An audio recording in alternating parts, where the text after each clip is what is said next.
Hello friends, मैं हूं doctor Jitendra Jingar, psychiatrist, मनोचिकित्सक, नशा मुक्ति विशेषज्ञ और सेक्सोलॉजिस्ट।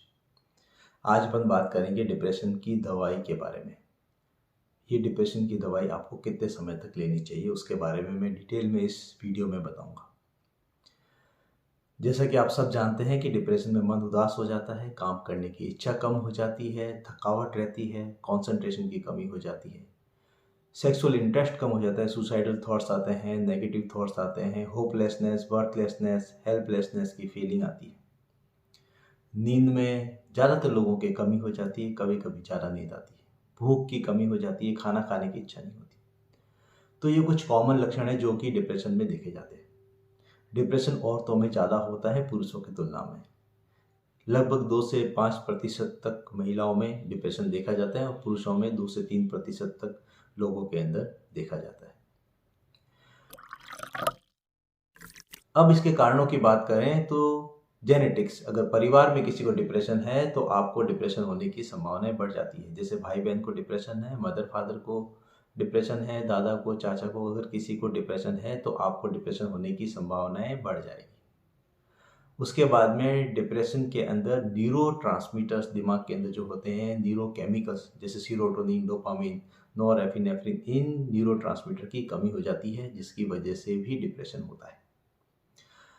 उसके अलावा स्ट्रेसफुल लाइफ इवेंट, किसी भी तरह का लंबा तनाव, जैसे परिवार में किसी को कैंसर हो गया, किसी की डेथ हो गई, नौकरी नहीं लग रही है, डाइवोर्स हो गया है, इकोनॉमिकल लॉस, रिलेशनशिप इश्यूज, ऐसा कोई भी तनाव जिसकी वजह से आप परेशान हो तो डिप्रेशन हो सकता है। उसके अलावा कभी कभार मेडिकल इलनेस की वजह से भी डिप्रेशन हो जाता है, जैसे थायराइड की कमी, डायबिटीज, ओबेसिटी, मोटापा, ब्लड प्रेशर की समस्या, कार्डिक प्रॉब्लम, लिवर की प्रॉब्लम है, किसी को किडनी की प्रॉब्लम है या कोई नशे का आदी है, उन लोगों में भी डिप्रेशन कॉमनली देखा जाता है। कभी कभार बिना किसी कारणवश भी डिप्रेशन हो जाता है जिसको अपन एंडोजीनस डिप्रेशन बोलते हैं। तो अभी मैंने कुछ कॉमन कारण बताया है कि जिसकी वजह से डिप्रेशन होता है। अब मैं आपको ट्रीटमेंट के बारे में बताता हूँ। डिप्रेशन का ट्रीटमेंट 2 तरीके से होता है। पहला दवाइयों से, दूसरा थेरेपी से। आप कोई भी ट्रीटमेंट स्टार्ट करिए, भले आप दवाइयों से स्टार्ट करिए या थेरेपी से स्टार्ट करिए। अगर आप मेडिसिन स्टार्ट करते हैं, दवाइयाँ स्टार्ट करते हैं तो उसका असर आने में कम से कम 2 वीक, 3 वीक लगते हैं और 2 से 3 महीने में आपके डिप्रेशन के सारे लक्षण खत्म हो जाते हैं। और अगर आपको पहली बार डिप्रेशन हुआ है तो डिप्रेशन की दवाई आपको 6 महीने से 9 महीने, हो सकता है साल भर खानी पड़े। उसके बाद में दवाई धीरे धीरे कम होती है, एकदम यकायक दवाइयाँ बंद नहीं होती है। मेडिसिन बंद करने का एक तरीका होता है। हर महीने 25% मेडिकेशन कम होती है। जैसे अगर आप 10 मिलीग्राम मेडिकेशन ले रहे हैं तो आपको फिर अगले महीने 7.5 मिलीग्राम, फिर 5 मिलीग्राम, फिर 2.5 मिलीग्राम और धीरे धीरे करके आपको आपके डिप्रेशन की दवाइयाँ जो है डॉक्टर कम करता है। एकदम डिप्रेशन की दवाइयाँ बंद नहीं होती। थेरेपी की बात करें तो थेरेपी भी लगभग 4 से 6 महीने तक हर सप्ताह लेनी पड़ती है, तब जाकर के थेरेपी से आपको डिप्रेशन से निजात मिलती है। अगर आप थेरेपी भी बीच में बंद कर देते हैं, डिप्रेशन वापस हो जाता है। तो कोई भी ट्रीटमेंट लें, अगर आप पहली बार अगर आपको डिप्रेशन हुआ है तो एटलीस्ट आपको 6 मंथ टू 9 मंथ ट्रीटमेंट लेना ही पड़ेगा। अगर आपको दूसरी बार डिप्रेशन हुआ है तो हो सकता है आपको 1 साल 2 साल तक के लिए मेडिसिन लेनी पड़े।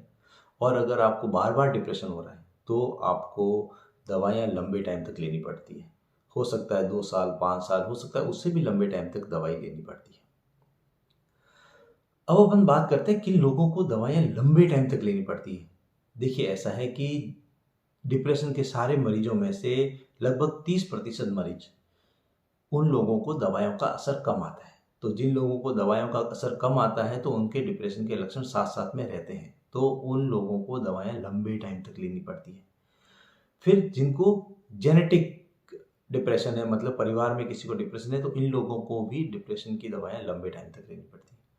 अगर डिप्रेशन कम उम्र में चालू हुआ है तो उन लोगों को भी डिप्रेशन की दवाई लंबे टाइम तक लेनी पड़ती है।